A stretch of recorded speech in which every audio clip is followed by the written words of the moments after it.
काय गरज होती? मगर खरी नसल्याचे समजून तरुण गेला जवळ आणि पुढच्या क्षणी भयंकर घडलं. संपूर्ण व्हिडिओ. अचानक मगरीनं तरुणावर केला हल्ला. यातील थरारक दृश्य पाहून तुमचा थरकाप उडाल्याशिवाय राहणार नाही. सोशल मीडियावर व्हायरल होत असलेल्या व्हिडिओमध्ये एक तरुण मगरीच्या तावडीत अडकल्याचे दिसून येते. व्हिडिओची सुरुवात इतकी भयानक आहे की सर्वांना धक्का बसतो. व्हिडिओमध्ये मगर तिच्या मजबूत जबड्याने तरुणाचा पाय पकडते आणि त्याला ओढून त्याची शिकार बनवण्याचा प्रयत्न करते. हे भयानक दृश्य पाहून तिथे उभे असलेले लोक ओरडतात. नेमकं घडलं तरी काय? मिळालेल्या माहितीनुसार एक तरुण सेल्फी काढण्यासाठी पाण्यात उडी घेतो.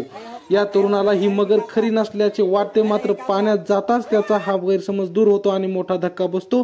मगर लगेच तरुणावर हल्ला करते. त्या तरुणाचा पाय वेगळा करण्याचा प्रयत्न करते. मगरीने त्या तरुणाला डावीकडे आणि उजवीकडे करण्याचा प्रयत्न केला जेणेकरून त्याचा पाय वेगळा होईल. या तरुणाची अवस्था पाहून सोशल मीडियावर प्रत्येक जण दुःखी झाला आणि त्याला वाचण्यासाठी कोणीही का गेले नाही असे प्रश्न उपस्थित करू लागला. पण त्या भयानक मगरीच्या शक्तीसमोर तिथे